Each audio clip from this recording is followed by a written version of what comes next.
family, how is everybody doing? Please get your libations. We will still end at the same time, get you out of here by midnight all the time. We're going to truncate the show a little bit. But anyway, family, please get your libations or whatever you need, your tea or whatever else to get through the show. Also, please do not forget to hit that like button. If you just came in, hit that like button. Hit the like button. Go to subscribe to brown.com and give me your email address. If you have not, I do not spam and I rarely email. I just want to have it on hand. Also, please hit that bell for me. Please subscribe if you have not subscribed. All of that good stuff. I would appreciate it. As always, if you want to make a donation, go to donatebrown.com or patreon.com/Carnell. Or if you want a shirt, adosmerch.com. Do all of that. And do not forget, family, that they were her property. Please do not forget that on the 30th of this month, we will be having our book club. I understand it has been a difficult read for a lot of people, but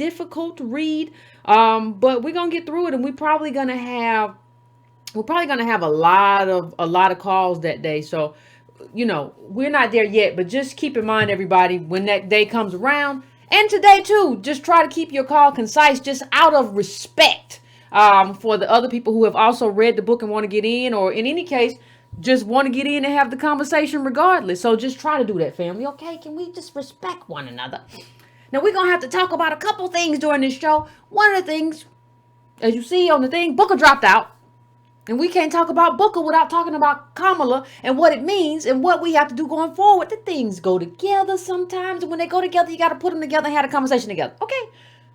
But we also have to talk about, kind of brainstorm, if you will, rules of the road going forward. And these aren't the only rules that you should abide by, but just a few guiding lights for what ADOS is supposed to be, is supposed to mean, and specifically for the chapters, because there was a certain little kerfuffle. There was a kerfuffle on Twitter last night, and the person who had the kerfuffle pledged their allegiance to FBA and then got clowned by FBA. So it was quite a kerfuffle. I think you kerfuffled off a cliff, but you kerfuffled. But we'll get to that later. The first part of the show, we're just going to talk about Cory Booker, and we're going to talk about Kamala Harris, and we're going to talk about Cory Booker deciding. Well, he didn't decide. The people decided for him that he is no longer in the race for the presidency. He decided with a full heart, I share this news. I'm suspending my campaign for presidency to my team and supporters and everyone who gave me their support. He's proud. He thanks them, all that good stuff. And I think one of the things that we have to talk about in this conversation, and we have to work our way through, because you can't really talk about, even though Cory Booker was ADOS, you can't really talk about Cory Booker without talking about Kamala Harris, because they both misunderstood the moment, and they both misunderstood what it means to be ADOS in this moment and how to advocate for ADOS. And I don't even think we understand that, not even just the role we played in that, I don't think we understand as a group that, yeah, everybody's talking about, well, it's not a diverse field and da da da da. That's not necessarily a bad thing in this way. What it showed in terms of who we came out for, what that showed the rest of America is that we're not going to do this symbolism thing anymore. What do you mean, Yvette? Well, I don't know what else you could call, because we got to go all the way back the Obama years. Henry Louis Gates got dragged out of his house with his cane. He came outside. The police officer said, "Come outside." What was it, Boston near Harvard? He said, "Come outside," and he dragged him to the police station. Now, Obama said the right thing at first, and then he said, the police officer acted stupidly. Then whatever he said, and he took it back. And then he invited the police officer and Gates, and there was just a bunch of mischief, invited them to the White House to have a drink, as if that was a beer summit, as if that was what it was about. So that's what we bought. But understand, in terms of politics is purchase, And that's what we bought in 2008. What we said this time is we're not buying that anymore. That's a shell game. We don't want to buy something, get home, and realize that there's nothing there. We don't want any more beer summits. We don't want anybody anymore. We don't want any more beer summits. Now I want to point something out to you. We don't like these beer summits, but I want to show something to you really quick. Joe Biden's at that beer summit table too. It's not just Obama. It's not just Gates. It's not just the cop who dragged old crippled old man out the house. Biden is sitting there too. I don't know why we don't make Biden answer for what he has to answer for. You were sitting at that table with a cop who had done some wrong stuff. That's what you've always done, no, Joe. That's why I don't even understand why you're leading. Please understand that what I'm saying right now isn't supportive of the two front runners. I'm not supporting them at all. I'm certainly not supporting Joe Biden. I'm not supporting Bernie. I'm not supporting them at all. Down ticket, leave it. They ain't came for nothing for us. So you got to leave that blank. But he was there. He was co-signing. But he gets the name recognition of the first black president, but not all of Obama's failures. And we know what Obama's failures were. We've talked about them a lot. See, when you talk about Kamala, when you talk about Cory Booker, and when you look at the fact that these two people who were thought to be the Obama 2.0 remix, when you look at the fact that they're not in the race anymore, it's not a negative thing in terms of us. We have kind of turned a corner as a group, and we have decided, you know what? We're not just doing this thing anymore where we vote based on the symbolism of the black this or the black that. That's not what we're doing anymore. We're not doing that. We have changed our minds. It didn't work last time, and when something doesn't work, you got to what? You got to leave it alone. Didn't work. Not my fault. Didn't work out. I'm going to let that go. Didn't work out for me and mine. Letting it go. So I think you can't think of this as a negative thing. I think part of what ADOS has done is kind of turn a corner in terms of what we look to. So normally what is happening, and this is how Cory Booker fell specifically.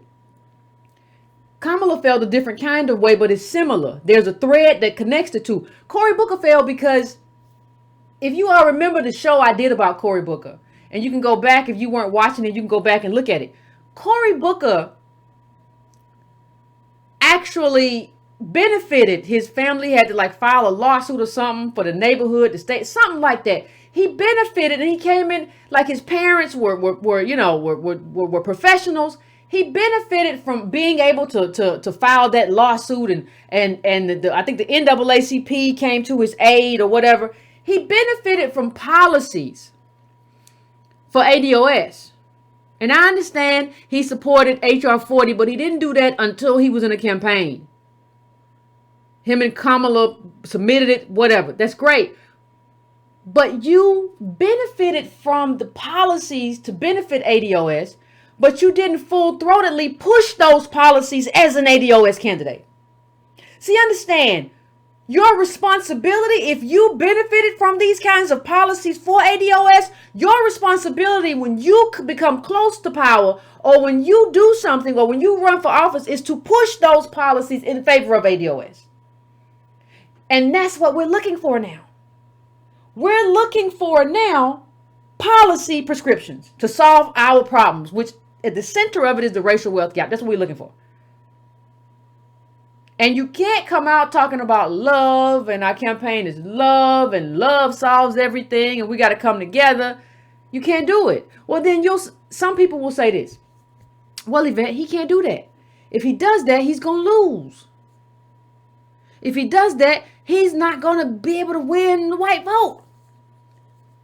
Well, then we don't have black candidates then, because America hasn't done what is necessary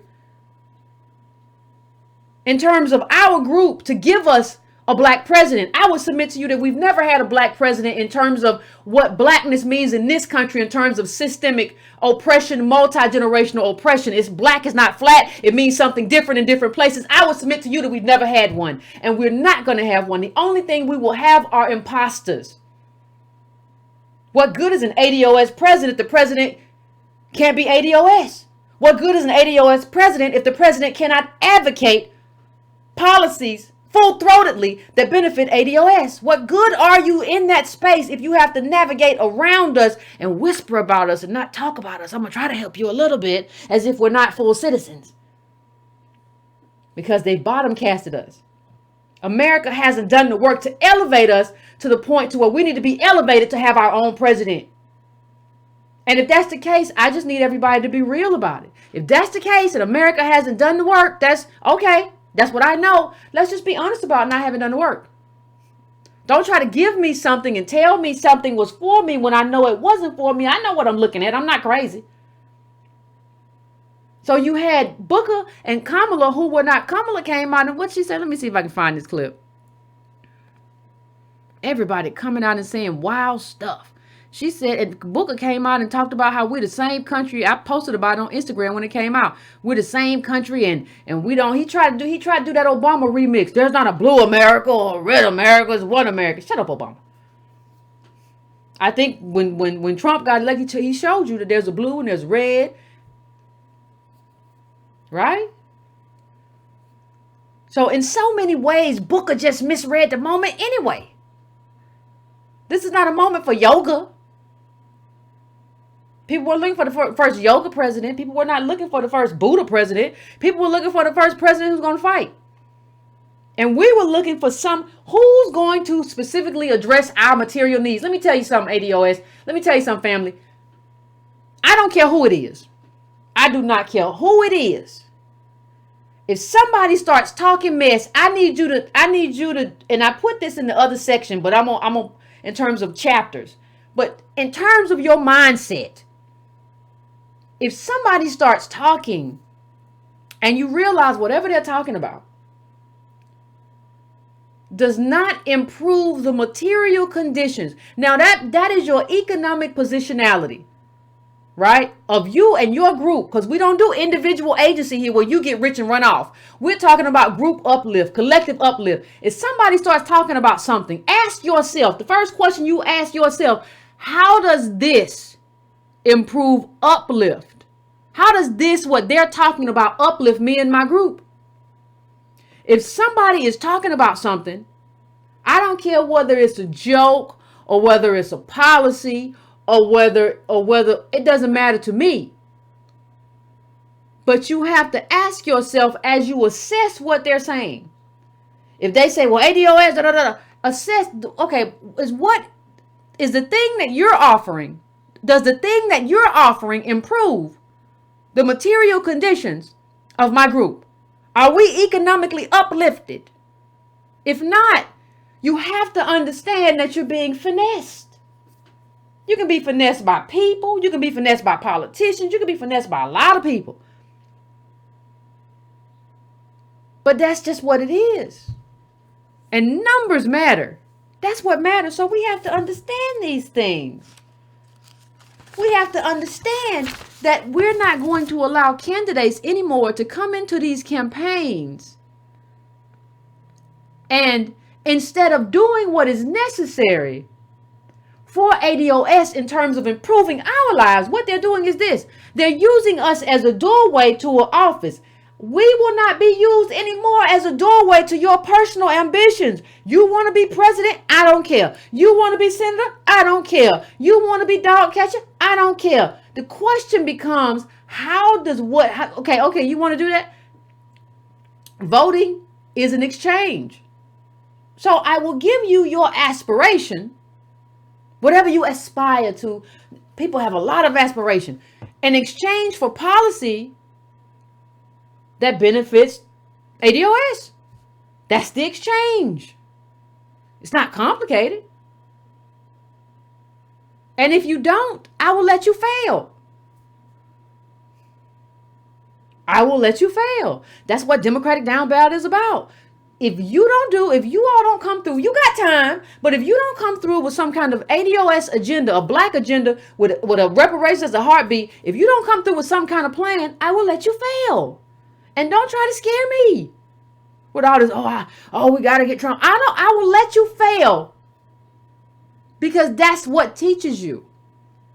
That's how you learn. That's how politicians learn. That's how they adjust. We will let you not have the White House. Understand that, like the seat that Booker has, Cory Booker, he wanted like a million votes. That's like a congressional seat. Kamala got like 7 million. Understand, he wasn't ready for this kind of campaign with Jersey and all that. He wasn't ready. I don't know if Booker will be ready. Right? Kamala had a whole different thing. She came in and she wanted to access blackness in the terms of ADOSness and that struggle with two professional immigrant parents. And it's not nothing wrong with immigrants. It's just these are different. These are two different things. These are two different groups with a different struggle. You want to access that when you needed it, but when people asked you who you were, you said that you were an American. You were a proud American. That's how you described yourself. Right? And so what we're looking at is how ADOS rejected this, because we've kind of come to understand what this is supposed to look like. We've kind of come to understand, okay, what politics is supposed to be for us. It's supposed to be an exchange.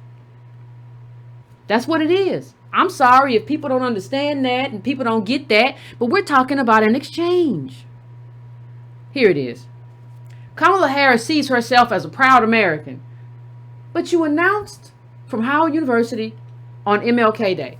See, what we won't do, what we're not going to do no more, we're not going to be just a candidate for you to have a big black turnout. So you want to have, I'm going to get the black turnout. I'm going to get the black turnout. Kamala's going to get the black turnout. Cory Booker's going to get the black turnout and get the black support just because they black. No, we're not doing that no more. We look for specific policies now. And that's the last thing anybody wanted. Nobody wanted ADOS to start looking for serious policies. Nobody wanted Black America to start looking for serious policies. Oh my God. What are we going to do? Because we don't never give them nothing. We just treat them like a captured vote. We don't give them nothing. What are we going to do if they start looking for stuff and wanting to exchange? How are we going to do that? Oh, God, help us. Okay, yeah. And what you want from me? That's what politics has always been. I don't know how we got confused. Wanting the first everything. Well, people are going to flock to her because she might be the first black woman president. People are going to... No, we're not. Now, we got a whole other issue with all these people supporting Biden and all that stuff. But today, we're going to talk about how this is not a bad thing. It's not a bad thing. Oh, it's not a diverse race anymore. They're going, no, that's not a bad thing. We don't need diversity for the sake of diversity. We need policies that benefit ADOS. We don't need just a diverse so that we can feel... Listen, we got enough family pictures with Obama. We got all that. We got all the family pictures. Malia and Sasha. We finished. We don't need that no more. We don't want that no more. We good. We don't need the same people to be in the room who were in the room before. We don't need that no more. We good. Then nothing, all these pictures and stuff we saw, nothing came of them. Right? And now we got a bunch of black candidates who can't be black. Well, you can't make nobody mad. Don't make them upset. People came in the room, we're going to negotiate a black agenda with Obama, and walked out in the snow without a hat. So what you see is, even though it's not perfect, things are changing.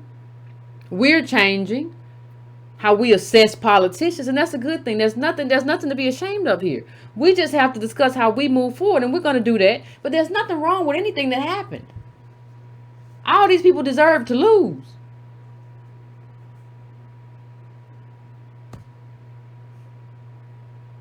You didn't. Kamala came out and said she wasn't going to do anything specific for black people. You deserve to lose, and you lost. Nobody should feel any kind of way about that. Why would you? It doesn't make much sense to feel any kind of way about these people losing. Obama opposed reparations, and we let him stay in there. Don't make no sense. It don't make no sense. We let that man stay in here, oppose reparations. Well, I tell you, people might get mad. We changed. And the change is good. We looked at these people and we said, no. No.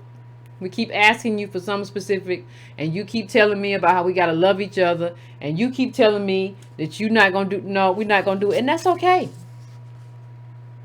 You have to count your wins sometimes. And you have to see stuff that is a win that you might not have necessarily seen as a win prior to. That's a win. Because what it means is that the next candidates who come and who are black or ADOS, whichever one they are going to say, you know what, I can't do that no more. That didn't work. They tried to Obama 2.0 and it didn't work. I got to figure something out. I got to figure out a policy. I got to figure out an agenda. Because that stuff where I'm just black, and so you just assume that I'm going to do something for you. Obama nixed that. That's over with. We finished. Well, he going to do something for us. He going to hook us up in the second term. Yvette, you just don't understand. He really going to hook us up. He going to do it. Shh. Never happened. And it was fun clowning y'all who believed it, but after that, we still don't get policy. It's not going to happen. And Booker came from Jersey. They got a water quality crisis in New Jersey. It's bringing like fresh attention to the scrutiny of Booker's own record when he was the city's mayor at the time. The two crises may be separated by time, but as images spread of Newark officials handing out bottled water to residents grappling with dangerous water pollution, ongoing water pollution could prove increasingly uncomfortable for his 2020 presidential campaign. Listen, he shouldn't even have been there. You got a water crisis. You did some stuff wrong. You shouldn't even have been there. We are not the doorway. Listen, Black America, when I say that, I mean ADOS. We are no longer the doorway to your personal ambitions. That's not who we are. No, we are not the doorway or the doormat that you use to get to your personal ambition. That's not who we are. That's not what we do. So if you're confused, let us clear that up for you. That's not who we are. That's not what we do. That's not our job. Never was our job. I don't know why anybody tried to make it our job. That's not what we're a group just like any other group. We have policy demands to close the racial wealth gap just like any other group. And we have a black agenda that's inclusive of other things. But the heart of it is that.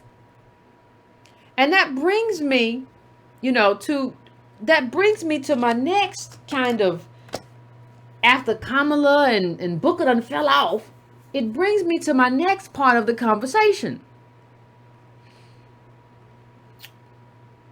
It is my hope that these people come around and that they understand there are some places where there have been elections and the number of black turnout has not been good.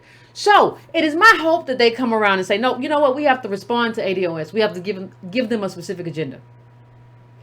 But the question becomes, if they don't, what do we do? And I thought this would be a good time to have a conversation about moving forward and leadership. Leadership. People, we don't need no leaders. Hush. Just hush. The military has leaders for a reason. Platoon commander, company commander, battalion commander. You have a structure. Stop being a mess. What you want, though, is many, many leaders. And I said this before, many leaders. You need a number of leaders. You don't just need Yvette or Antonio. You need a number of leaders across America. You need ADOS leaders in a lot of different places. And those leaders need to build up other leaders. But I have a few pointers, and this is not no hard and fast rule or nothing like that. But I've just seen a lot of kerfuffle in the last few days. I've seen people. Let me get this off the screen while we go to this. Who want to do really big things and have really big ambitions. And understand something. I'm not opposed to ambitions. I'm not opposed to any of that. I'm not opposed to anybody running for office or doing something big or what. I am not opposed. But one of the things that has to happen, if you tell me, Yvette, I want to run a marathon, and politics is a marathon. I've used that kind of analogy before. If you want to run a marathon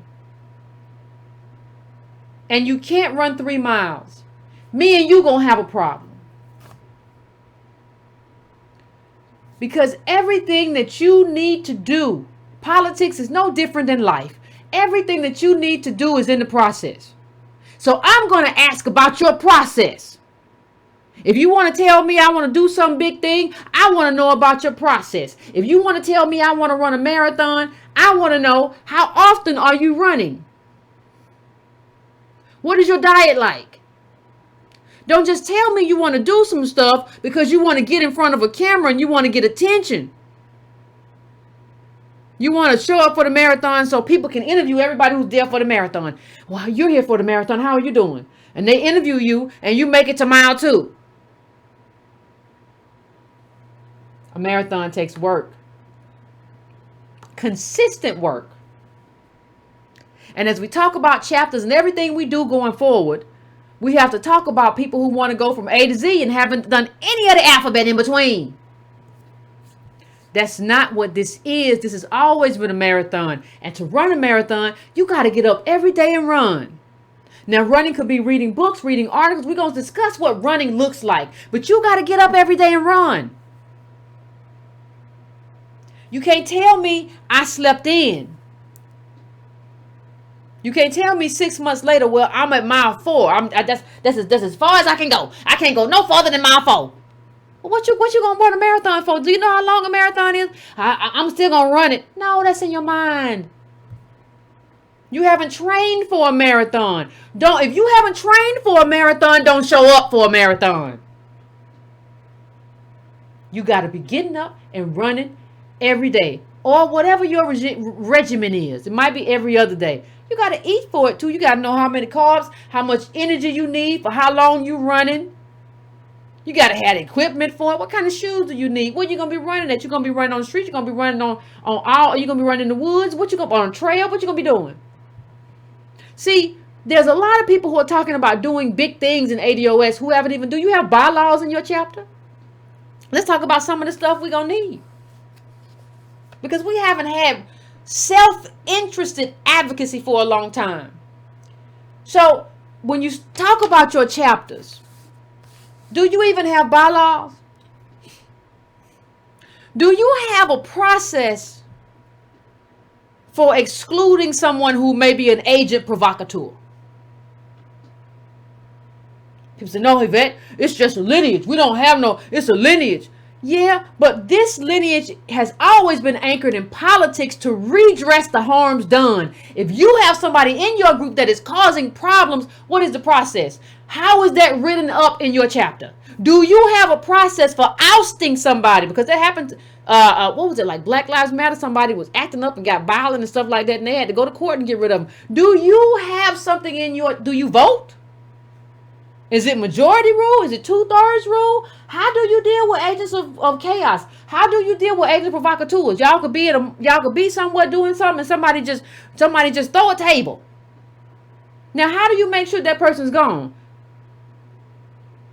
Do they just show back up at your group and say, well, this is a lineage. This is a lineage. You can't make me go away. What are the rules? Doing a lot of stuff and you haven't even decided on what the rules are?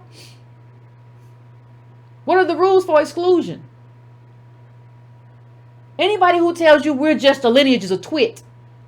That's just a rebrand. No, what are you going to do to improve the material conditions of ADOS? That's why we're here. We're not here just The reason we decided who we are, in part at least, was so we could measure the cost from slavery to Jim Crow and redlining, Reconstruction, mass incarceration. Measure that cost, put a price tag on it, and decide what policies fill that gap. That's part of the whole thing we're doing here. If you're not doing that, I don't even know what you're doing. I don't know how you consider yourself standing up for ADOS people if you're just talking trash. We are not here for the rebrand. We're here for the transformational politics.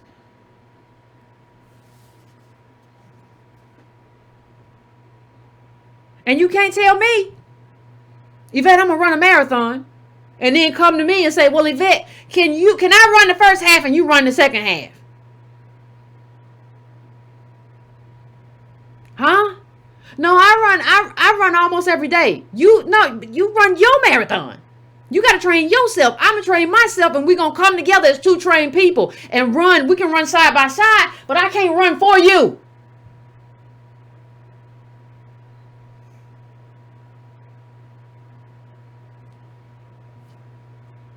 I'm just trying to understand. Because a lot of people been trying to jump from not doing nothing to running a marathon. Or doing a little bit and running a marathon. Right? And then you end up, the person that you gave your loyalty to just clowned you. Because you shouldn't have done it that way. If you can't run a marathon, don't run a marathon. Keep training. The process is what matters. That's the way of everything. It's all about the process. You have a goal of doing X, that's great, but stay in the process. And let's talk about a little bit more about what the process looks like.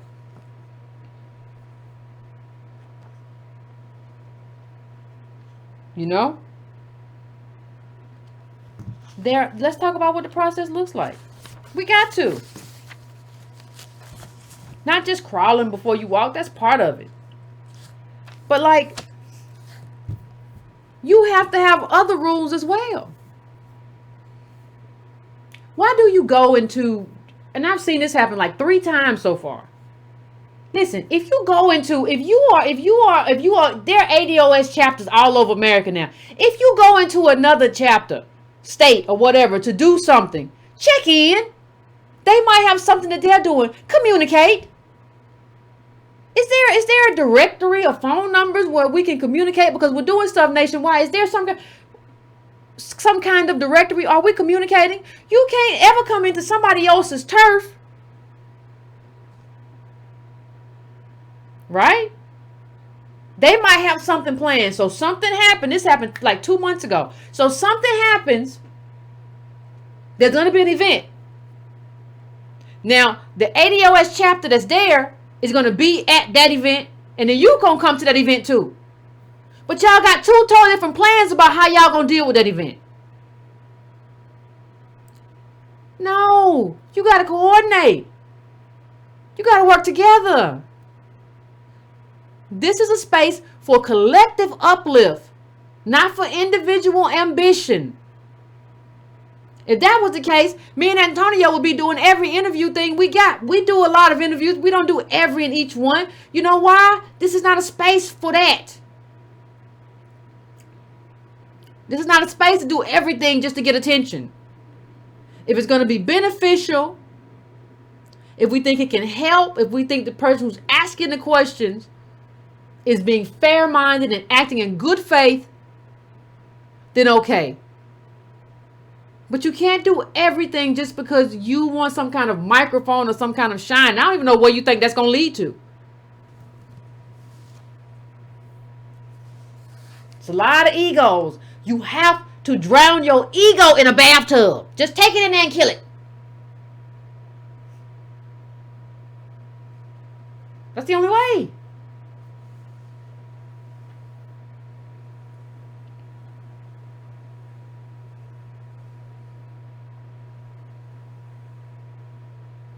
That's the only way. So, I put up an article a while ago which talked about how I think it was like in UK there's this climate change group or whatever, and how they have like little butterfly groups that go to other different little ADOS groups and they work where needed. There's a whole lot that we can do and we can learn. Have we read any books? And maybe that's the next book club book after this one. Have you read any books on activism? You want to run out and do stuff. Have you really engaged? Have you talked to activists in your area, maybe who have been doing this before you? Everybody want to run off. This is a marathon. It's not a sprint. Stop sprinting. You're going to pull your hamstring. Quad going to be jacked up. Stop. Do the work methodically. Learn from whatever mistakes you make. Journal. Figure it out. But stop just getting out here trying to get in front of cameras. The work is the work. And I understand that it's often, the process is always tedious. Ain't it? Like you see somebody run a marathon, you don't even realize how many years they train. You see somebody run, like you see somebody with, with like, who isn't on steroids or something, but with a lot of muscles or whatever. You don't realize how many days when you were in the bed that they were downstairs, doing or upstairs or at the gym or whatever they were doing, lifting weights or whatever. You don't like, yeah, you like it, but you got to like the process. Discipline is freedom, right? So how disciplined are you in terms of your reading, in terms of your knowledge, in terms of dealing with people and trying to be sympathetic and kind? How disciplined are you in your interactions?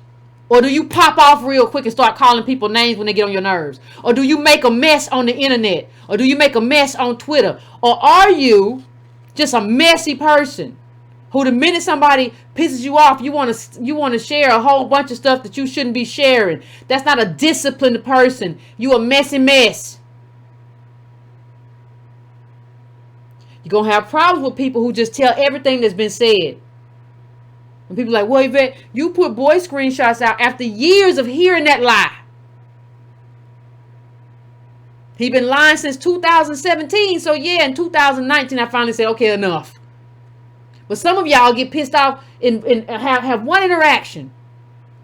See one retweet. Oh, I tell you, I'm going to just put out, I don't care what kind of private information, I'm going to just put it out. No, we can't move forward with that. Can't do it. And if you run with another camp, I don't even care what kind of camp it is. Go build. Stop adding me. Stop talking to me. I don't want to talk. Like, just go build. Go build that. Go do that. Go help with whatever anybody else got going on. If that's what you want to do. You don't have to. Listen, I would rather have a bunch of strong soldiers. Like, I would rather have like 10,000 strong soldiers than like 1 million weaklings. So, it is what it is. That's fine. We'll make new ones. We'll build new. We'll grow. But you got to think about this in terms of your chapter. Do you have it? Do you have a curriculum for your chapter when new people come? It don't got to be written down in paper or printed necessarily, but do you have, maybe links to my show or stuff you took from the show, like all of the links to data or whatever to help people understand? Do you have a curriculum for your chapter? Before you go and do whatever you're going to do, before you go do whatever big thing you think about doing, do you have a curriculum? No? Okay. I don't understand it then. What are we doing? Do you have local goals?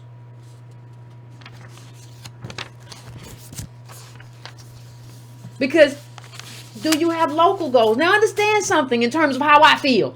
Listen, we accept everybody in terms of ADOS. If you're ADOS, we accept you here. I don't care what you are in terms of whether you're disabled or your background. I don't care about that. But we're not anchored in anybody's subgroup. We're anchored in the racial wealth gap. And how that extends from slavery. That is the anchoring. We're anchored in that specific data. Do you make that clear to everybody who comes?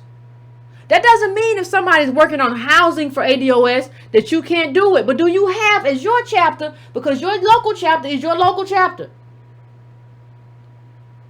do you have a policy on that? Do you have a specific outlook on that? How is it articulated within your chapter? I'm just trying to understand, that's all. Do you have, we do a reading group at ADOS, but there are good books, a lot of the times, that have to do with your specific state or region. Have you considered, you can do it once every 2-3 months, having a book that's specific to politics of your region? Have you considered that? See, there's a lot of stuff that has to go into the chapter meetings instead of people with combat boots on, coming on or whatever, trying to figure stuff out and talking loud and hollering. The work is the work. The work is the work. And everybody in every different city and state and municipality has to figure out how best to do the work. We're not people who helicopter people. When people email me and stuff, I respond to it as best I can because I get a lot of emails. But I would never helicopter in. I will help you as best I can. I'm support. But I would never helicopter in like a lot of people do in these movements and try to have some kind of messiah thing. I don't do that. Because the whole thing is to build leaders up. Not to just have all the stuff coming to Yvette and Antonio. I want you to, because if we build up a bunch of leaders, then what happens? You can't just chop a person off. Nah, we got a bunch of leaders. It don't matter. Somebody's going to slide into place. It is what it is. We're anchored in data. You have to also make sure the people understand when they come in, so that, because, all kinds of movement attract agent provocateurs, that you are explicitly nonviolent. Right? That's how a lot of movements get undone. Somebody come in and pop off and they say this group is this group. Is that in your information? You have to make sure the people around you are not unnecessarily disruptive. Every time somebody say something, he jump up. I tell you what, I ain't gonna deal with this. I dealt with this in Black Lives Matter. I ain't gonna deal with this no more. I'll leave. Every time something happens, you jump up. Well, why don't you jump your butt out of here?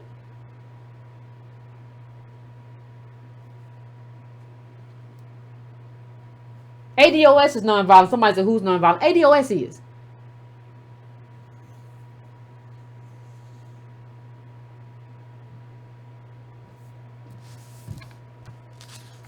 What are your tactics for influencing people? Have you discussed this at a chapter meeting? How do we best influence people going forward? How do we best engage people? What works versus what doesn't work? Before you want to go do all this big stuff, what works versus what doesn't work? Have you tried out different ways of influencing people and talked about what works?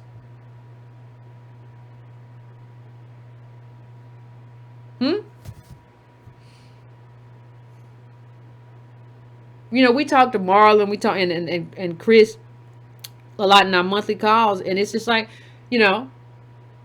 what works? I think I remember when this began, everybody said, well, what's the solution?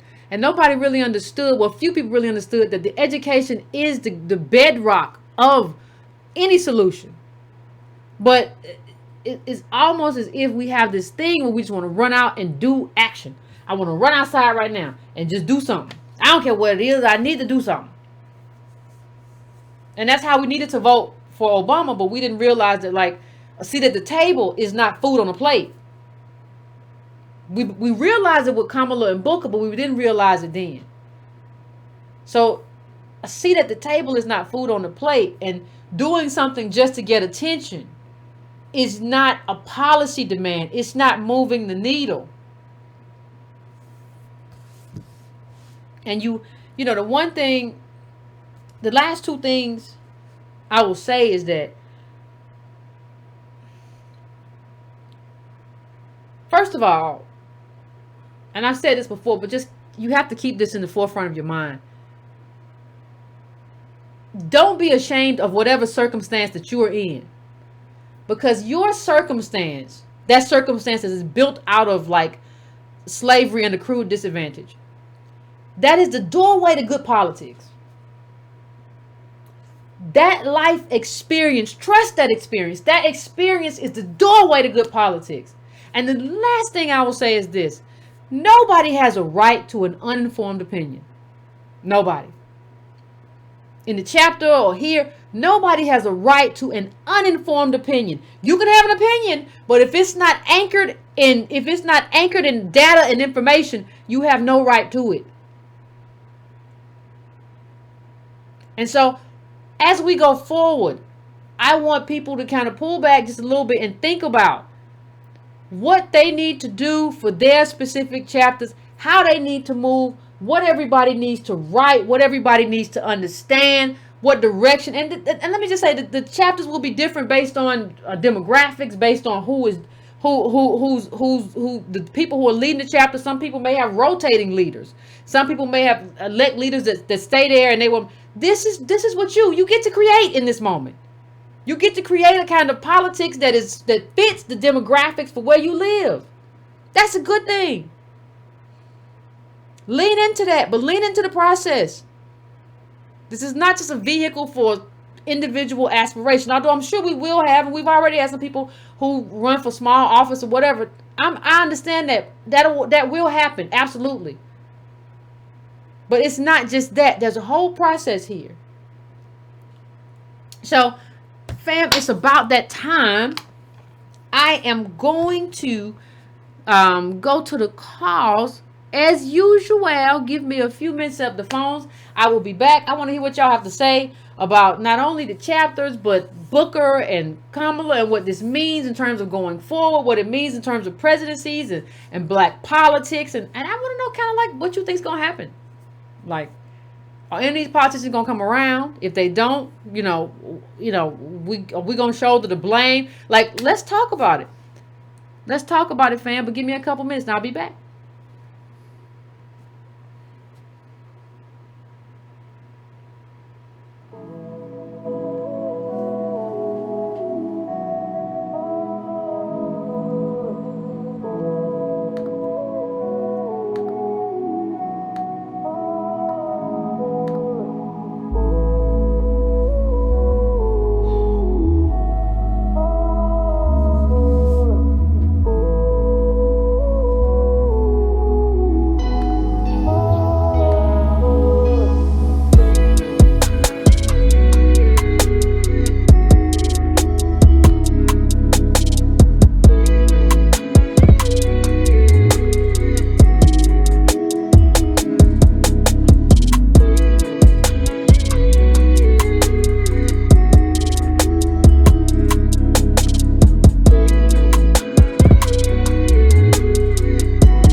family, we are back. We are back. We are going to go to the callers.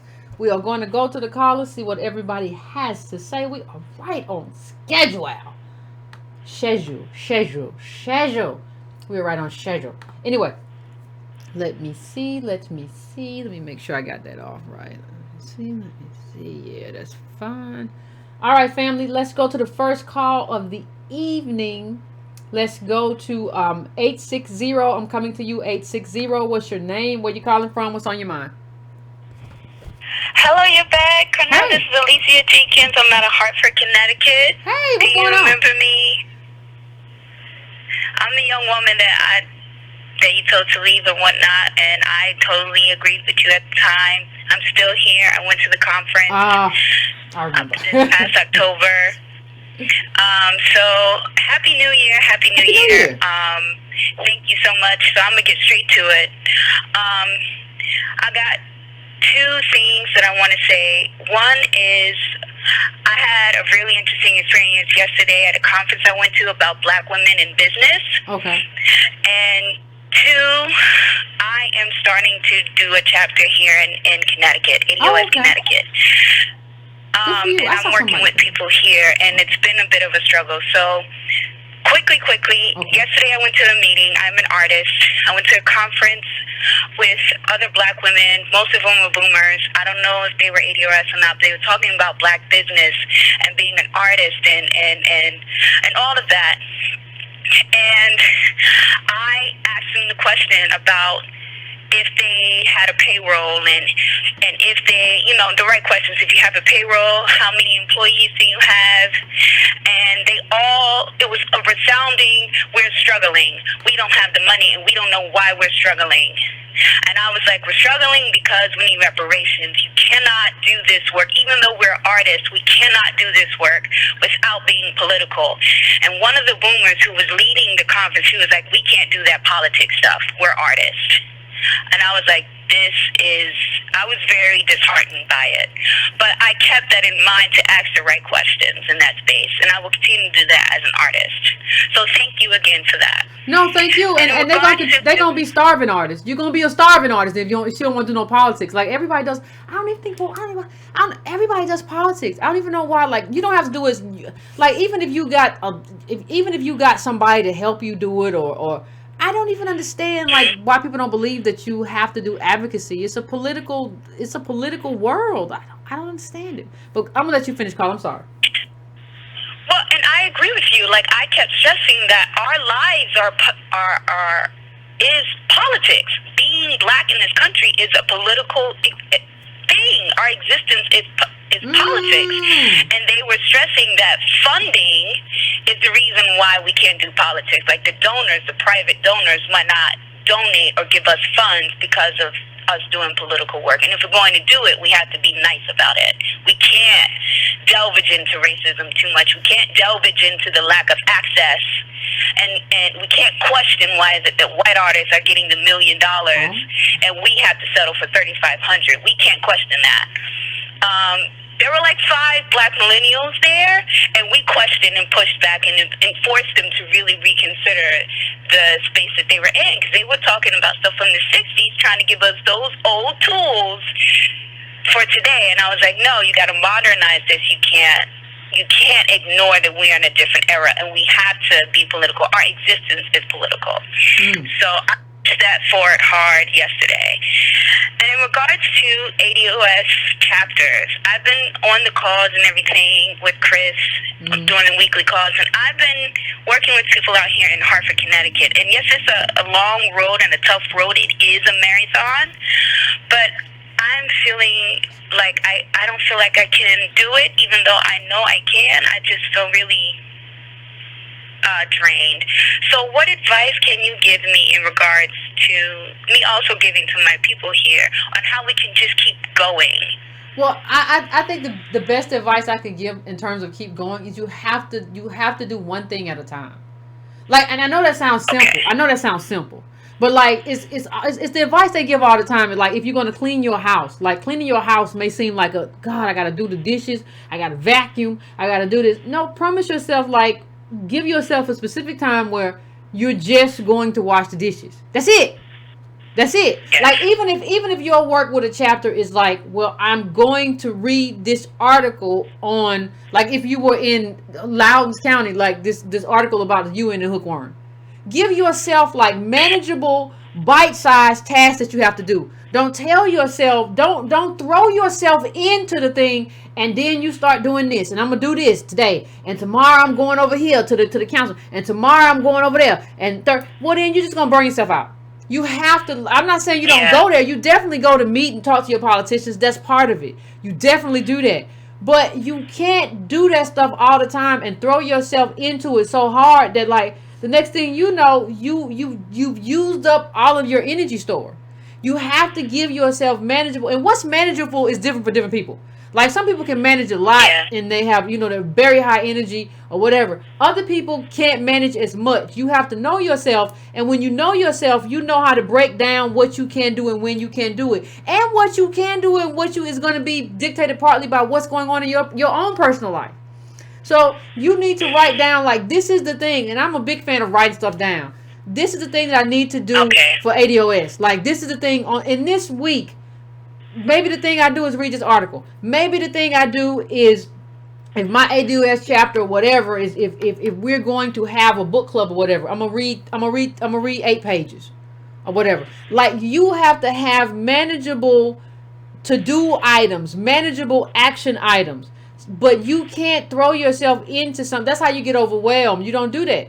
You throw manageable items. Do what you can manage. Do what you can do. And you have to make sure, don't look at it after the fact and say, oh, I didn't do anything but read a little bit of this book. No, that's a win.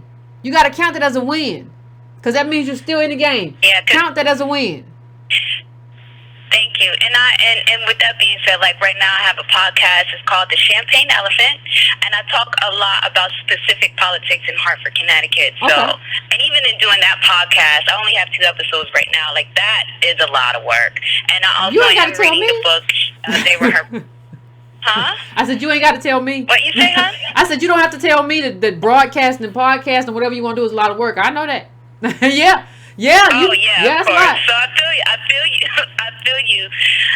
And so, but thank you for that encouragement. I appreciate it. And I agree with the whole like having multiple leaders because I can't do it alone. And I know Chris and everyone else and ADOS family across the nation, y'all have been really encouraging me in the cause. Like, you keep doing it, keep going. So thank you all.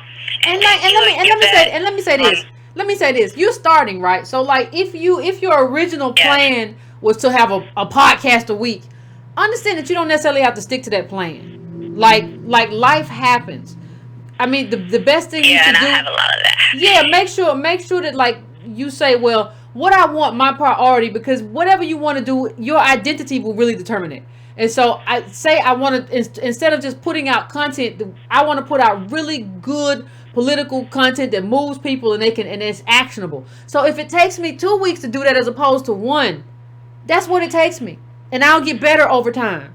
And you have to give yourself that space to improve. You have to give yourself that. It's important to give yourself that space to improve and to not have that. Everybody has an inner critic, but you got to kind of silence that inner critic a little bit. Like shut up. I'm working here. Like hush.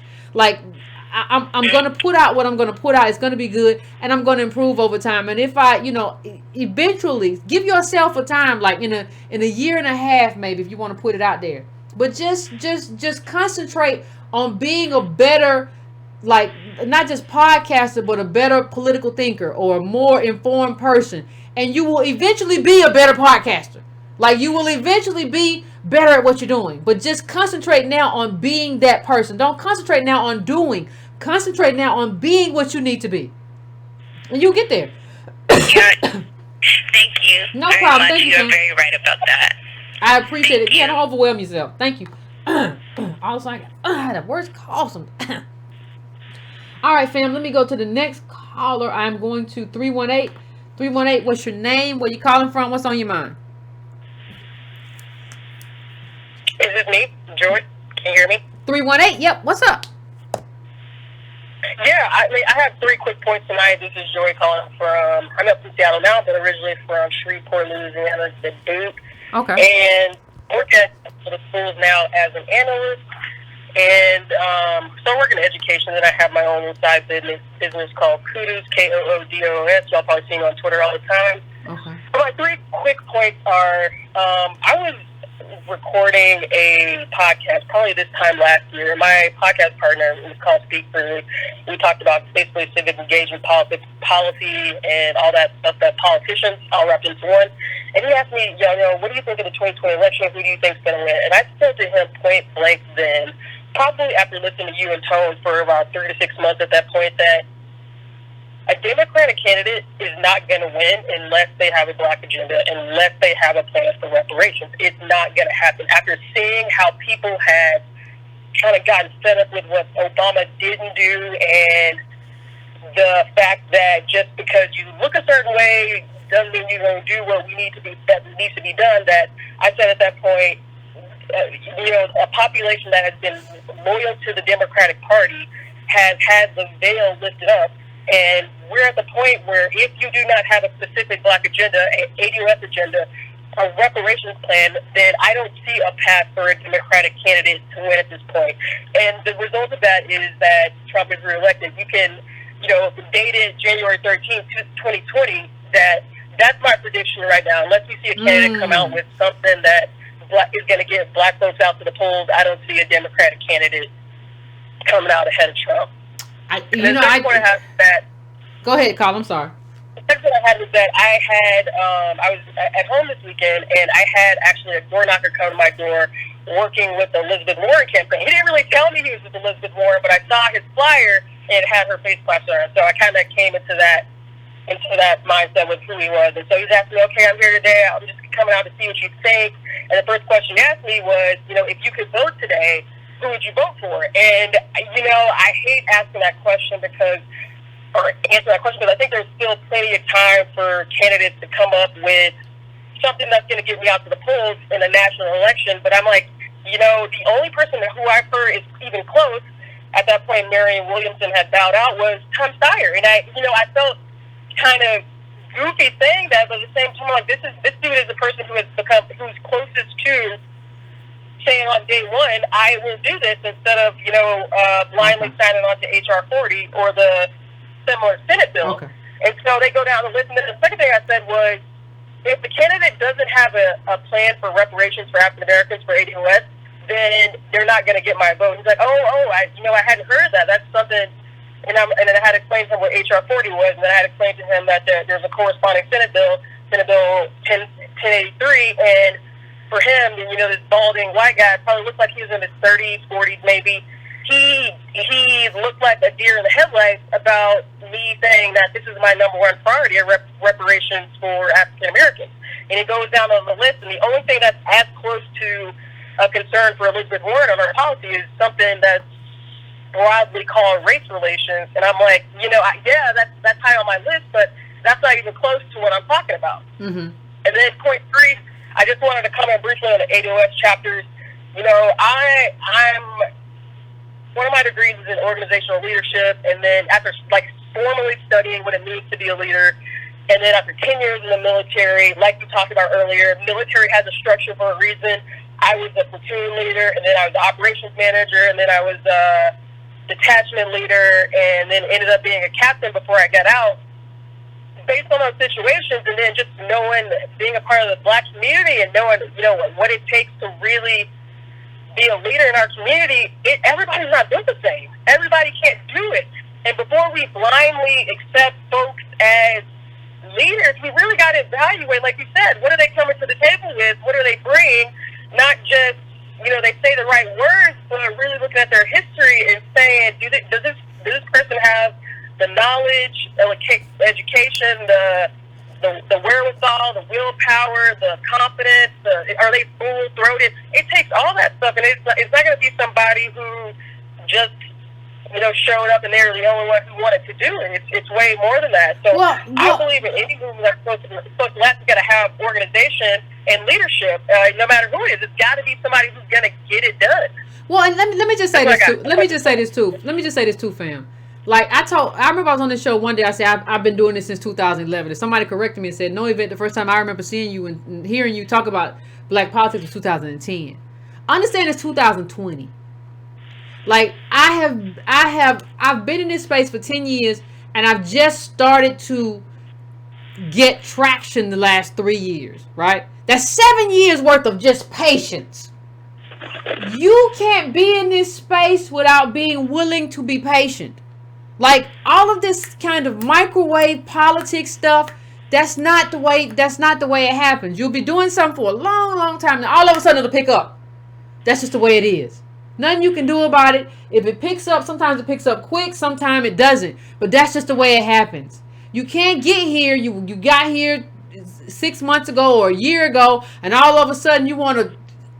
No, you have to be willing to be patient. Now, if you're lucky, you'll come around the moment where some stuff and you'll be ready for it. But understand that, like, you might not be ready for it. That may be why it's taking so long. But this has been, for me, a 10-year journey, right? And so you have to be willing to be patient with your people. And I'm just going to say, like, part of that 10-year journey for me is still going on now. It's just full of insults and weirdness with a bunch of weird people who do weird things and just... I mean, with Obama, it was like, he's blacker than you white dog. And now we got this other thing going on with the person who shall not be named. Like, that's what it is. Now, I don't know, but it's just like, I think people kind of misunderstand, like, well, I'm going to get in here and stuff's going to start getting done and everything's going to go in a just very linear fashion. And that's not what happens. So I'm going to let you finish, Carla. No, I agree with you. I say it's like sit and right. You got the whole and you got the rice, and what you have at the end is what you're gonna cook with, and everything else you throw away. That's what I think about. And at the end of the day, when you sip that rice, you're gonna end up with what you need. Yeah, I appreciate it. Thank you, Carla. Listener, and follow me on Twitter, Geek. If you haven't followed me yet, appreciate it. And that's it. That's what I got. Thank you, fam. I appreciate you calling. Good call. I appreciate it. We are going to go to our next call. Let me see who we're going to bring in next. I'm going to 330. 330, what's your name? Where you calling from? What's on your mind? Good evening, Yvette. My name is Desiree. I'm calling from Ohio. I've called in before. Okay. And I just want to say hello to everybody. How's everybody doing out there? One of the things that I started seeing, not just on Twitter, but and just in general, like just in the news, is the fact that, we like you say, everybody wants a piece. You want a piece of the pie, but you don't want to put in nothing into it to help create this pie. I have an 8-year-old son. The one day I was on Twitter, and he was like, "Mommy, what are you looking at?" And I was like, "Okay, I gotta watch what I'm letting him see, because there are some things that people were actually saying that were a little on the derogatory side." But the one pie chart that you have where it shows that 90% of the wealth is within the white community and about 2% of the wealth is in the black community.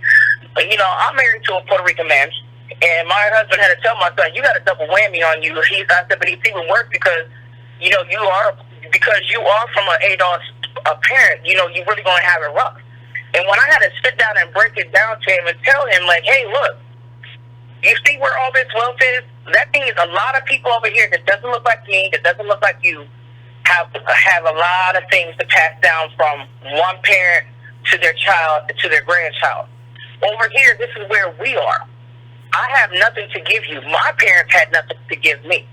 And unfortunately, there may not be anything here to give to you." And he said, "Mom, I don't understand why that's even possible. How's that possible that there's nothing there?" You know how hurtful that is to try to explain that to an 8-year-old. And the fact that my 8-year-old understands that that's horrible. How is it that we have people that are in the chat right now that don't understand that situation, but my 8-year-old got a better understanding on it? Well, because you the mama. You the mama. I'm a mama. As a parent, it is our job to educate our children. It's not, "Oh, well, I'm going to send my child to this school and let them educate." No. Education starts at home first. How do we expect to grow if we are not willing to put in the work? You can't get something out of nothing. For those that are out here want to badmouth you in tone, it's so disheartening. And the things that they were saying saying, it just broke my heart, and I just wept, because it's like, you know, the only thing that you and Tone have said is this is a political atmosphere for all to come together and learn, so that way it's a collective uplift, not individualism. Exactly. Exactly, and it's so disrespectful that nobody is wanting to put in the work. Nobody is wanting to say, okay, if you want to rebut or refute whatever they're saying, you gotta get educated on what they're talking about. And the only thing that I've heard you guys say, because I've been listening to you guys for about the last couple of years, since 2016, so I've been listening for a while, and the only thing I've actually heard you guys actually speak on is that we need to do politics, so that way we get policy that uplifts us as a whole. Absolutely. Politics is how we move, groove, and shake in that space. Policy is the exchange from our politics. And people need to understand that policy is what gets us, you know, better things like housing. Policies is what gets us better things for, you know, water, resources. And right now, our resources are hit from down there in the prisons and down in Mississippi. And it's not just Mississippi that's messed up in the prisons. It's almost every prison system that you come across. Then you also have the fact that when you go to Flint and Detroit, about how the water system is messed up in Detroit and Flint. But what they're not telling you is that the water is messed up not just in those cities in Michigan, but it's messed up here in Ohio. It's messed up in New York. It's messed up in New Jersey. It's definitely messed up down there in South. It's messed up everywhere.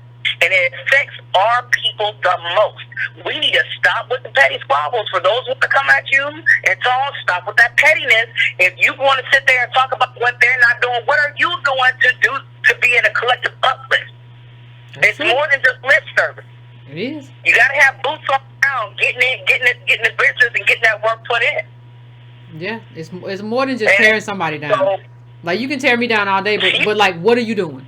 Or like even if I'm not opposed to disagreement either. Build up the collective. Yeah. Yeah. So it's like I said, it's disheartening to see that. But you know what? I'm blessed that I was able to find you. I was blessed to be able to find Tone and get that education. Because the one thing I will say is that the one thing that you guys have preached this whole entire time is get educated. If you don't want to go online, look, there are books that you can get into. There's a book club that you guys have established, so that way everybody is on code with what we are learning. So there's no excuse or a reason as to why we can't come together and learn. Maybe some people, it's not their forte for politics. Maybe you need somebody that's going to work for the trying to do history. You might need somebody for the economics. You might need somebody for the politics. But when you get educated, you just don't get educated in one thing. You got to be educated in many things. And right now, this class that we're doing is on politics. We know our history is messed up. We need to get in our policy, our civics. We need to get into that. And that's where we are starting to fall behind. Thanks, fam. I appreciate it. Yeah, I think you're right. I appreciate it, fam. Thank you so much for calling in. Right, take care. You too. Yeah, I think like I said at the beginning of the show, that's the question that you have to ask yourself. Okay, you don't like what Antonio and Yvette are doing. I don't have any problem with disagreement, but you can't just tear something down for the sake of tearing something down. Like, you can have a debate. Okay, I think this works better, but it can't be an uninformed opinion. Like, we got monies too. No, it can't be an uninformed opinion. We've broken down the data, and the data is there for a reason, because it speaks to the position of the group. Right? So I think, you have to say, okay, this is what the racial wealth gap is. This is our group positionality. If you don't like what they're saying or what I'm saying or anybody else is saying, what are you going to do to improve the wealth positionality of ADOS? If you're not doing anything, then you're just a locust. You're a locust. You are eating bug. Like, that's what you are. You're just tearing things apart for the sake of tearing them apart.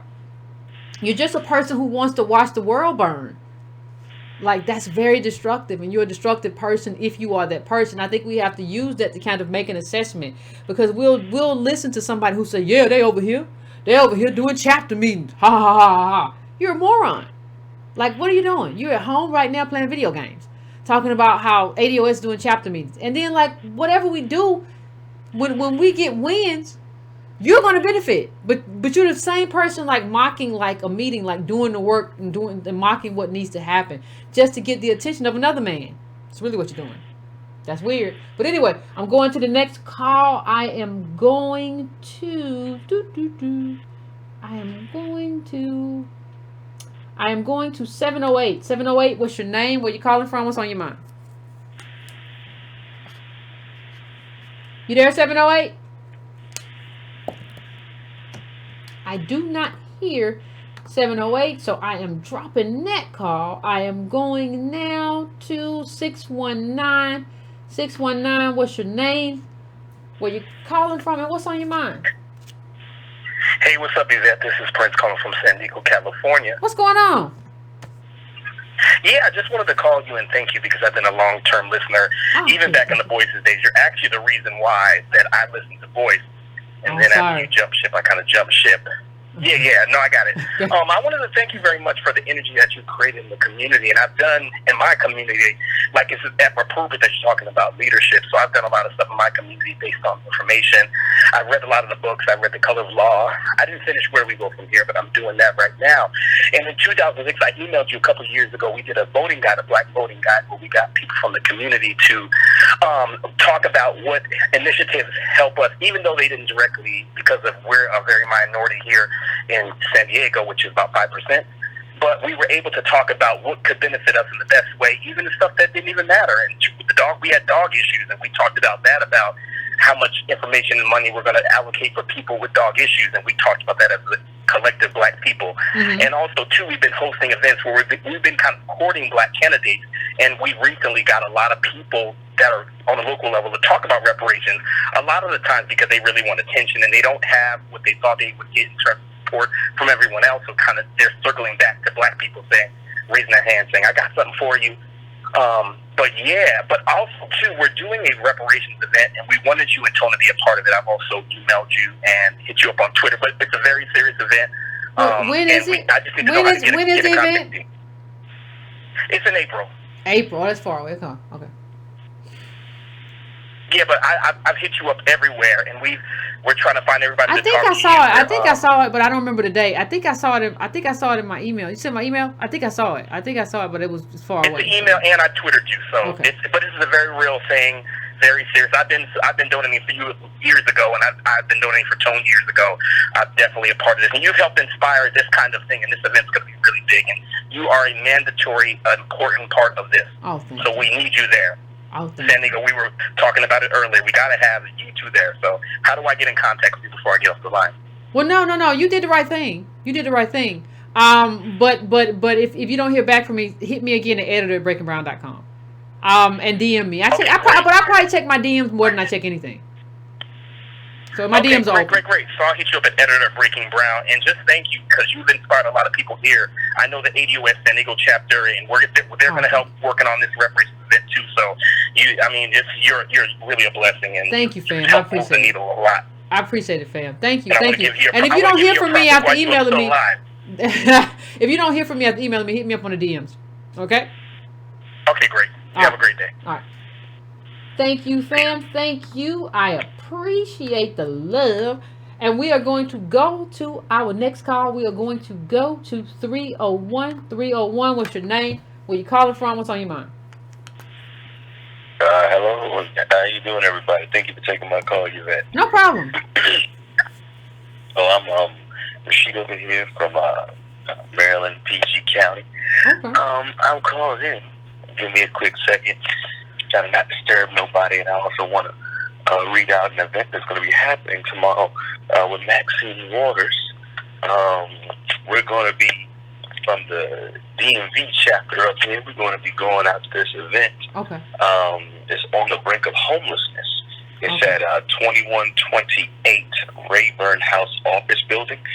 We're going to go up there and try to see what's happening, try to see if we can interject and we can give some of our elected officials the data. So, I just want to say that one first.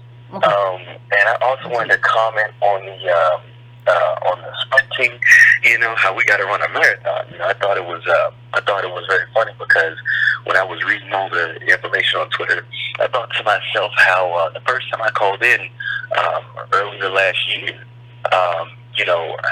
I'm just gonna be honest with you guys. You and Tone gave me a lot of pushback and said, you know what, well, we're not at the point where we can run our own candidates, right? Because I was saying, oh well, you know what, Brand New Congress and other groups have found a way to do that, and you guys were like, well, pump your brakes. First things first, you got to do is get people in your area, create a group.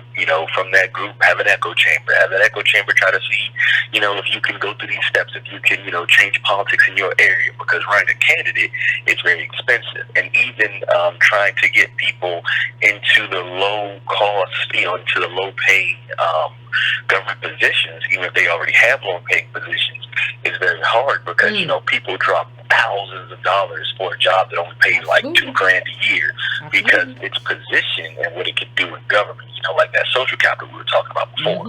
So, right now, ADUSD&B is creating a larger group.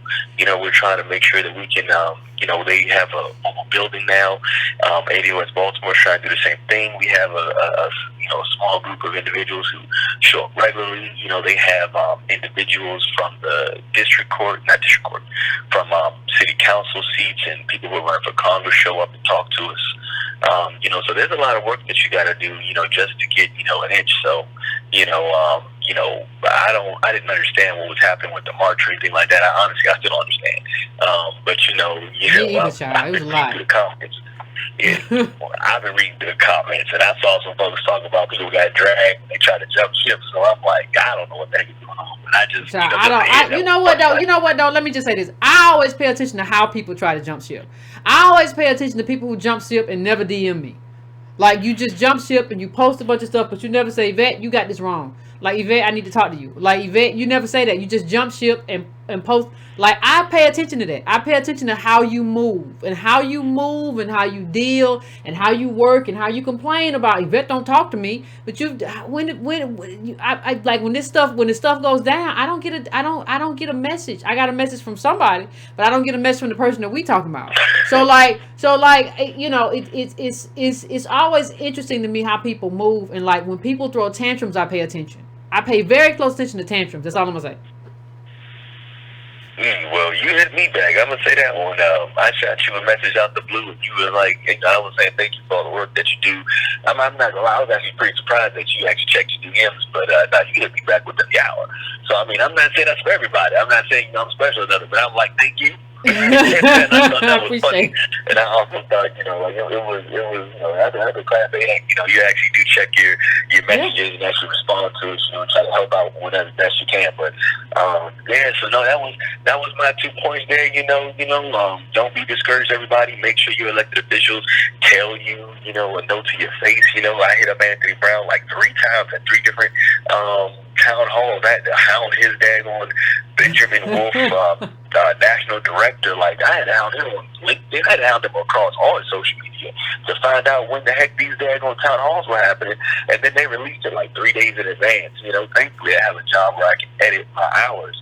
But, all this time they tried to withhold information so people wouldn't show up. But, we got out there, especially when I recorded the videos, posted it. I try to record videos of, check your state, make sure you can record phone calls and stuff like that. But, I try to post videos of me talking to elected officials, just to show people that it ain't that scary. Ain't nobody going to come out and beat you with a billy club and put a black bag over your head, just do low political work, make sure you talk to these people and they tell you to your face and you get it on video.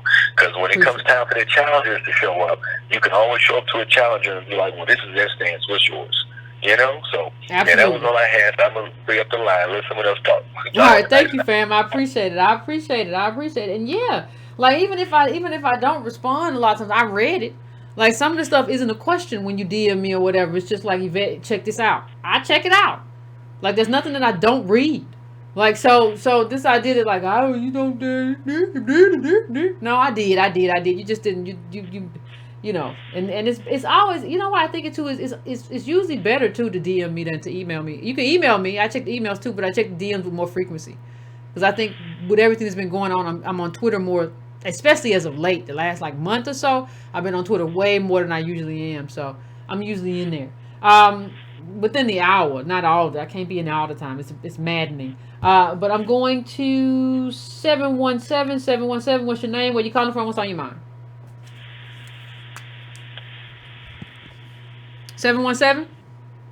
Oh, they hang up. They hung up. I said they hang up. 623. 623. What's your name? Where you calling from? What's on your mind? Heavy Michael Hinton, a.k.a. Radical Mike, and Fee, I am so sorry for the last time we spoke.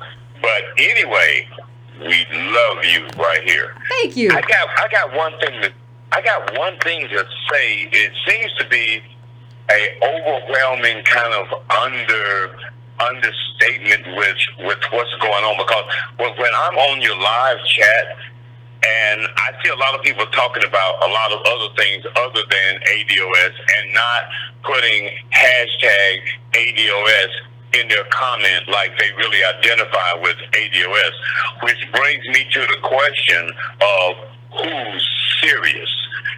The first thing that we have to look at, that there are a lot of our people that are just not serious. They're not serious. They're not serious in their own everyday life, and they are not serious. They're just here watching, observing, but they're not serious. So, and what we have to do is we have to weed them out ourselves by being more serious. Like when we're talking about creating chapters.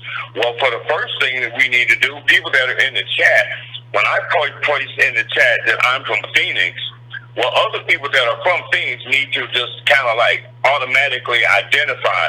And I tried to contact another person that was in the chat that said they were from Phoenix, and they didn't respond. And so I'm wondering, what is there's some other elements going on in our community, because when you hear people say, "Oh, we're not going to get reparation," and to be saying that right now at this day and age when we are closer to getting it now than we've ever been, other than during Reconstruction. So, and it is astounding also to me for you to say that you've been doing this 10 years. I just stumbled across you about a year ago. And I don't think I've missed the show. If I miss the show, I go back and play it over and make sure I get the information of the week, so that because I do some activism stuff myself, and so I need fuel and stuff, so ADOS Monday, Wednesday, and then Tone, which I really catch on the weekend, it's like rocket fuel to set me off for the weekend, and then Monday I'm geared up and ready for some more ADOS and stuff, weaponry and stuff, because one of the things that we need to understand is this is about knowledge, this is about information, and the more of our people are organized, and I think because people keep bringing up funding as a major issue. And I think what we have to look at, I was listening to a guy that was talking about capitalism and Marxism, and he came up with this thing in the middle, which was cooperatives. And back in the day, cooperatives, years ago, cooperatives was the thing.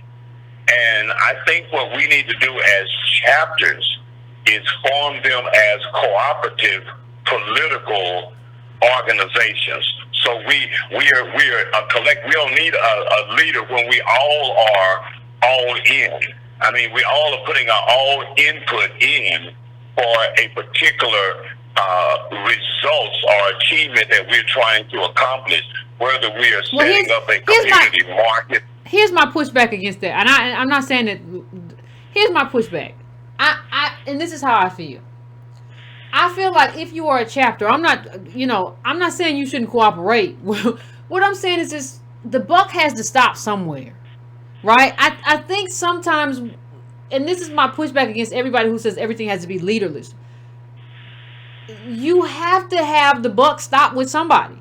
You have to have somebody who says, I take responsibility for this mess, for what happened. And I think if you don't do that, everybody just kind of abdicates. leadership, everybody just kind of like passes the buck off. Well, it wasn't mine. We don't have no leaders. It wasn't mine. No, I didn't have to do that. It wasn't mine. I think you have to. Now you can do that with revolving people. You can kind of figure that out based on what you want to do. But I am a fan of creating a lot of leaders as opposed to being leaderless. Well, what I was saying is through the cooperative, you're going to pick a leader within the cooperative. Okay, good. Okay. Leadership. Yeah, you're going to pick leadership positions and stuff because, yes, I mean, somebody's got this kind of, I mean, in every group, somebody's a little better at leadership or better at disseminating the information or better at keeping the notes and stuff. And those things will happen, but we first got to get together and stuff. 2, 3, 4, and we can't keep saying we got to unite, but we never unite. Yeah. And stuff. And so when another person from Phoenix or another person from whatever state that they're from or city that they're from chimes in and says, I'm from such and such, other people that are from that area need to be trying to contact them on social media. So I saw you on the chat. And so every Monday and Wednesday we get an opportunity to broaden our chapter because we're getting more people in. I mean, you know, you got 1,500 or something people in the chat. I mean, it is no reason why we can't organize from here in the cities and municipalities that people are chiming in and saying that they're from. You know what I mean? I mean, we should just stop saying that we can't get together and start getting together. Because that is no longer an excuse. I don't want to hear, every time I hear a black man, well, we can't get, what do you mean we? Right now, it's you and I right here. What are you talking about? You mean you, though. You don't mean we. You mean you. I got it. We got to start signaling. We got to start singling people out, because when you mention we should get together, and the person that you're speaking to saying, well, I don't know if we're going to do that. I'm like, what do you mean, bro? It's like it's me and you right now. We start right here. Yeah. So you're not in. Okay, so we just need to get that clear, that you are not in with the Unity program, and then I can eliminate you from my conversation in the future. All right, family. Don't just a waste of time. Know when you're wasting your time. There should be another one. Know when you are wasting your time and somebody just sending you on a mission of nonsense. Just right there. They just said we can't get together. No, not we. So you speak for yourself. So right now it's a us, can be me and you, but you're saying we can't, and so I'm like, okay, that means you can't. You're out. Next brother, next sister, and we move on from there. Oh, one of the other things I want to bring up about the prison. I think what we need to do is, from a political standpoint, is being that our people occupy the majority of the prisons, we need to have a community group that we need to right now call for an inspection of all prisons, private and state government, whoever runs it. We need to go inside. We got to go and see what's up. I mean, we had the guy that was the molester or whatever, friend of Trump's, that so-called killed himself. And so it is more dangerous for you to be in prison trying to pay your debt to society. I don't understand how prison is a dangerous place when every day that you're there, the system gets paid, and I'm failing to understand why they're not protecting their assets. I hear you, caller. I want to thank you for calling in. though. That was a good call. And that's a lot to do in terms of, a lot in terms of actionable items. But what we really need is actionable items. So I want to thank you, caller, because that was actionable in terms of organizing the chat and doing that kind of thing. Those are actionable things that can be done, that need to be done, outside of sniggling and giggling. There's a lot of sniggling and giggling. But that's great. It's fun to sniggle and giggle. But just like we got to do other stuff too. But sniggling and giggling is fun. But like we got a whole other group that just all they do is sniggling and giggling. Sniggling and giggling. Woo.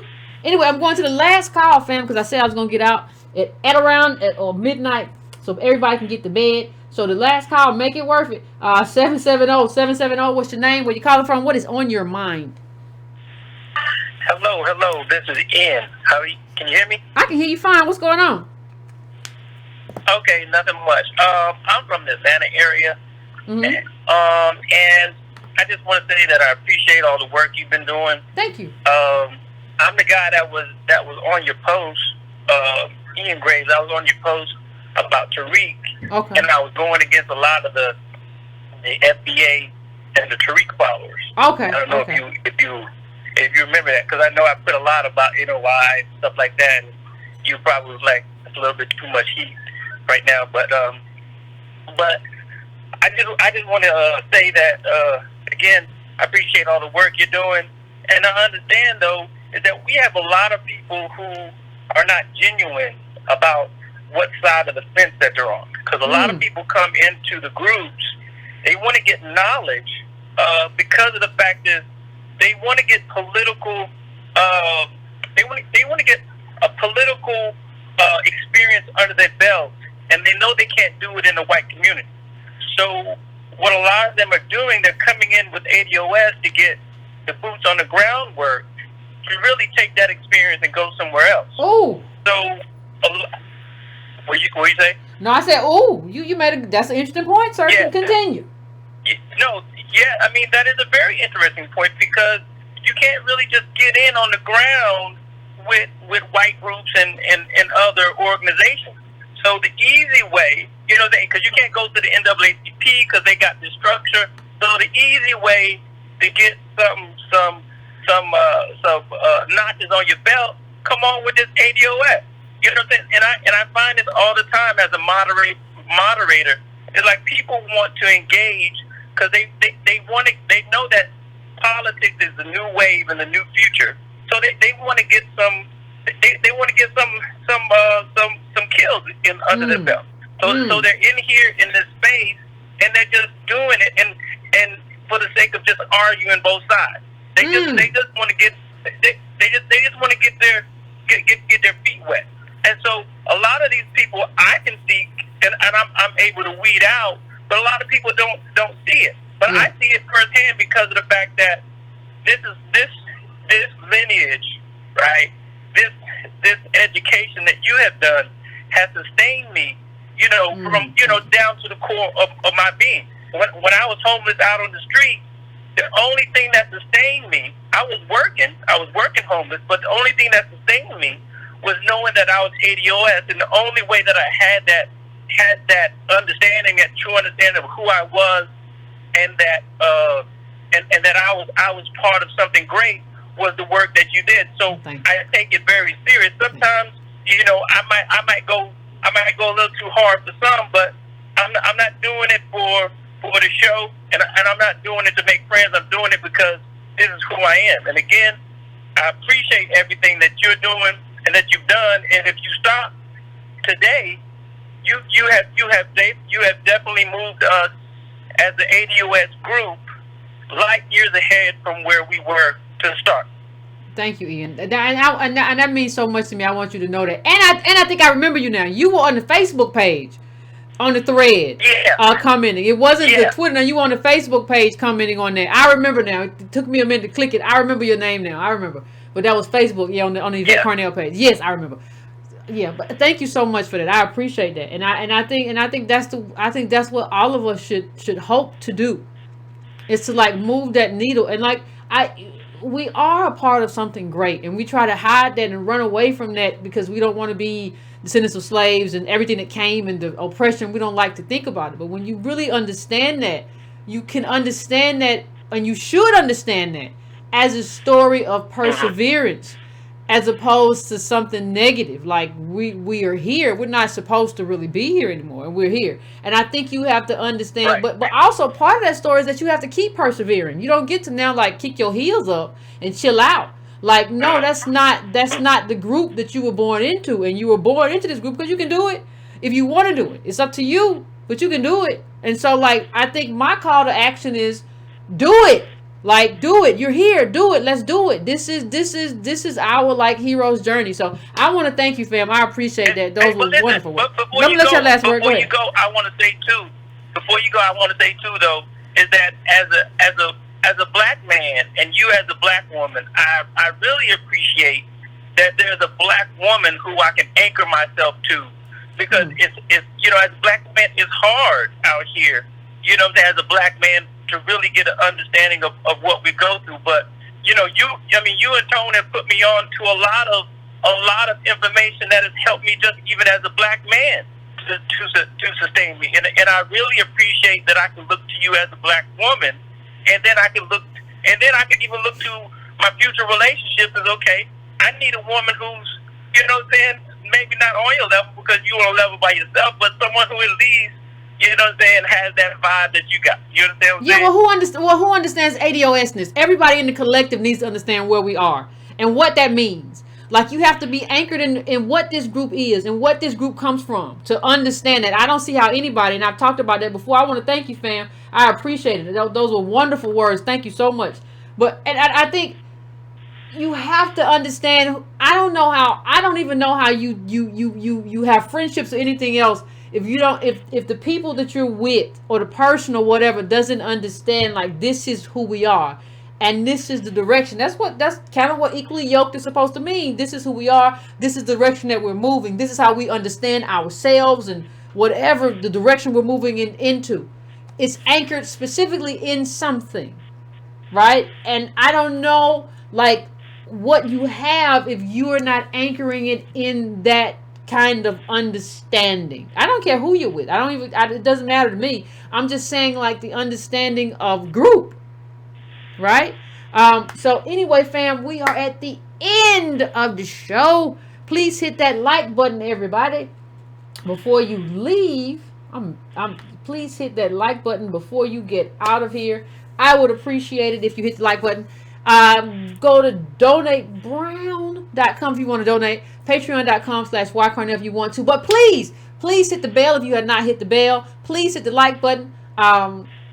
Please subscribe if you have not done that. Subscribe to brown.com. Those last four, all free, require no monies from you.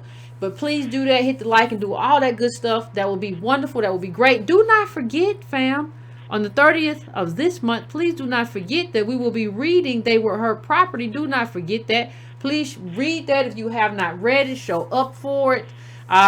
It's going to be something. It's going to be a conversation. This conversation might go long. It is what it is. But please do not forget to show up for the conversation. Hopefully you read the book. If you call in, make sure you read the book. Like, if you want to just listen in and you didn't get around to it, I think you should get around to it. But if you do, that's fine. But if you call in, make sure you read. Don't just call in with some random thought. Well, Yvette, I heard what you're saying. And I was thinking, no. The people who put the work in and read the book, I want to hear from. I want to hear your takes, your thoughts, how you were impacted, how you felt, all of that. I want to hear all of that, family. So we are going to end tonight. Do not party too hard. Take care of yourself. Take care of your mental. Do not let these people worry you too bad, because you let people is worrisome. So don't let these people create no kind of anxiety in you. Take a bubble bath, finish your libation, and chill out. So until next time, family, relax, and we will have new political discussions and all sorts of stuff coming. Until then, until next time, I will see you in those Twitter streets.